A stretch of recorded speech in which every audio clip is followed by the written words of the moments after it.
మంత్రులు ప్రభుత్వ కార్యదర్శులతో AP CM Chandrababu సమావేశం ప్రారంభమైంది. ఆ లైవ్ చూద్దాం. చూశాను.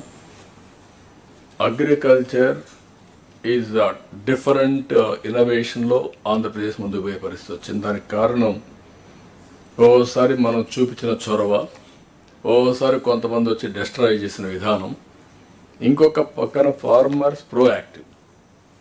ప్రపంచంలో మార్పులు చేర్పులు చూసిన తర్వాత వాళ్ళు కూడా మార్పులు చేసుకుని వెళ్తున్నారు.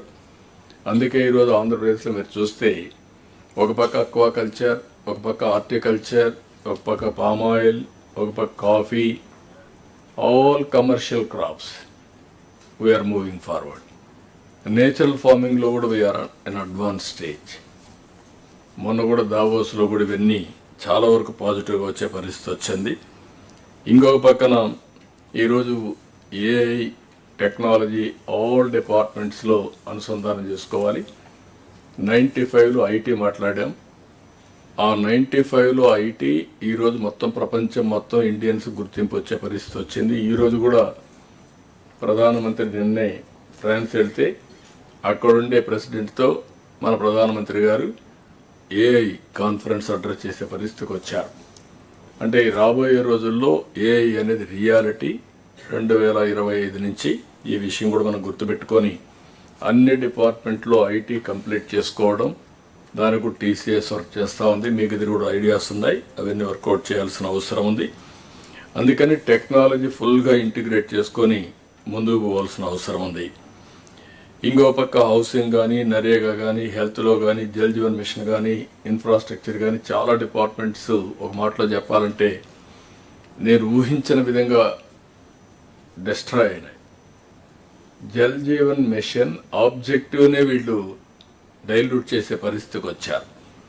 జల్ జీవన్ మిషన్ పెట్టింది ఏదైతే సస్టైనబుల్ వాటర్ ద్వారా ప్రతి ఒక్క ఇంటికి ట్యాప్ వాటర్ ఇవ్వాలని. అలాంటి ప్రాజెక్ట్ను కూడా బోర్స్ ద్వారా నీళ్ళు ఇచ్చే పరిస్థితికి వచ్చారు. అది కూడా ఆఫ్ హ్యాండ్గా చేసే పరిస్థితికి వచ్చారు. అవన్నీ కరెక్ట్ చేయమన్నాం. ఏదైతే కొన్ని రాష్ట్రాలు 70,000, 80,000, 1,00,000 కోట్ల రూపాయలు అంటే మన వాటా 45% వస్తుంది ఇచ్చి డ్రా చేసి ఖర్చు పెట్టే పరిస్థితికి వచ్చారు. Some of the states have reached advance stage. Every ఇంటికి సస్టైనబుల్ ట్యాప్ వాటర్ ఇచ్చే పరిస్థితికి వచ్చారు. మనం ఇంకా కూడా అలాంటి సమస్యలతో సతమతమయ్యే పరిస్థితి వచ్చాం. మనం స్పీడ్ పెంచాల్సిన అవసరం ఉంది. అదే మరిగా మీలో కూడా అందరం కూడా గుర్తుపెట్టుకోవాల్సింది, మనం ఐసోలేటెడ్ కాదు, స్టాండ్ అలోన్ కాదు. సెంట్రల్ గవర్నమెంట్లో బడ్జెట్ పెట్టిన తర్వాత ఆ బడ్జెట్ని మీరు స్టడీ చేసి మీరు ఏ విధంగా అనుసంధానం చేసుకోగలుగుతారు, మన బడ్జెట్ ఎట్లా తయారు చేస్తాం, ఏ విధంగా రీఓరియంట్ చేసుకోవాలనో మీరు కూడా చేయాల్సిన అవసరం ఉంది. ఇప్పటి వరకు అయితే నేను చూస్తున్నాను, ఇంతకుముందు అంత రొటీన్గా ఈ ఇయర్ ఇంత ఖర్చు పెట్టాం, నెక్స్ట్ ఇయర్ ఇంత కావాలని అడుగుతున్నారు తప్ప మనం చాలా క్లియర్గా ఒక టార్గెట్ పెట్టుకొని ఆ టార్గెట్ని అచీవ్ చేయడానికి ఇన్నోవేటివ్ మెథడ్స్ ఏ ఉన్నాయో అవన్నీ చేయాల్సిందిగా నేను మిమ్మల్ని కోరుతున్నా. ఫైనల్గా నేను మిమ్మల్ని అందరినీ కోరేది ఒకటే, 2047 చాలా స్పష్టంగా 15% year on year growth rate పెట్టుకుందాం. అదే సమయంలో $2.4 trillion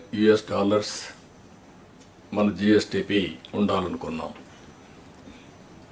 $42,000 per capita income highest in the country రావాలనుకుంటున్నాం. అది కూడా ఫైనాన్స్ చూపించినప్పుడు, ప్లానింగ్ చూపించినప్పుడు చూపిస్తారు. ఏ విధంగా 30 సంవత్సరాల డేటా 1995 నుంచి 2024 వరకు ఆ డేటా మీరు చూస్తే ఇట్ ఈజ్ ఐ ఓపెనర్ అవుతుంది. ఆ రోజు ఆలోచించిన విధానం, కన్సిస్టెంట్గా ఫాలో అయినటువంటి పాలసీస్ అన్నీ ఎక్స్ట్రాడినరీ ఫలితాలు వచ్చాయి. ఇప్పుడు మనం చేసేది ఒక చరిత్ర. ఆ చరిత్ర ఇప్పుడు కాదు, రాబోయే రోజుల్లో భావితరాలు మనం గుర్తుపెట్టుకునే విధానంగా ఉంటాయి. అయితే ఇక్కడ దీర్ఘకాలంలో మాట్లాడుతూ షార్ట్ టర్మ్లో మనం మర్చిపోతే కష్టం.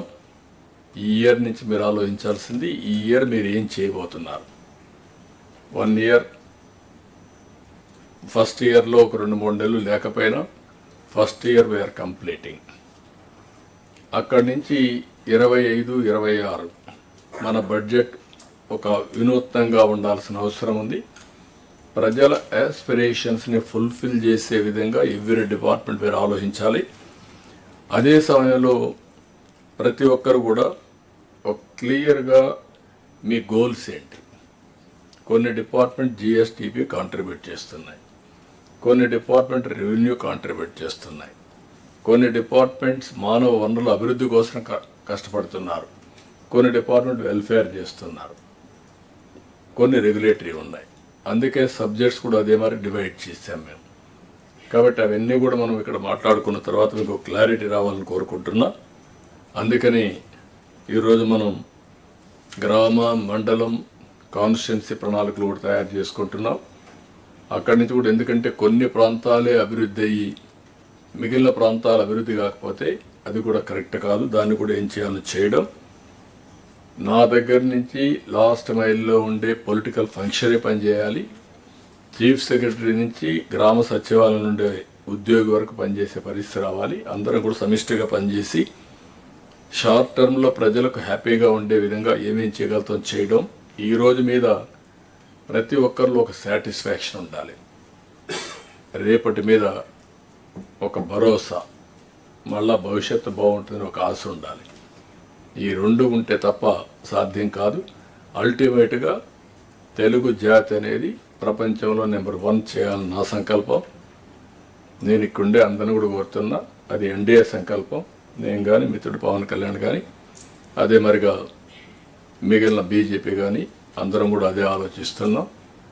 అందుకని మీరు చూస్తే ఇండియన్ పాలిటిక్స్లో కూడా పెను మార్పులు వచ్చాయి.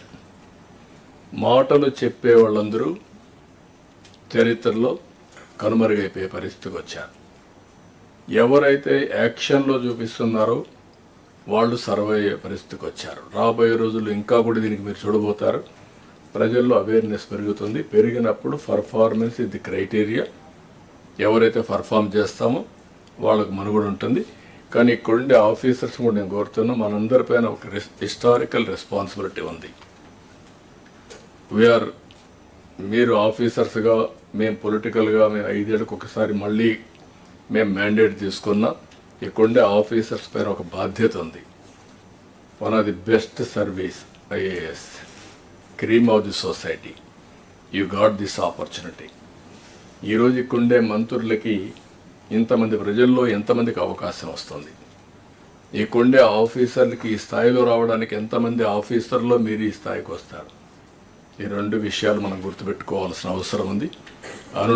అనునిత్యం మనం సమీక్ష చేసుకుంటూ మనం అనుకున్న లక్ష్య సాధన కోసం రీడెడికేట్ కావాలని, దానికి కాన్ఫరెన్స్ ఉపయోగపడాలని మనస్ఫూర్తిగా ఆకాంక్షిస్తూ మరొకసారి I wish all the best for all of us, including మీ అండ్ స్టేట్. Thank you అనండా.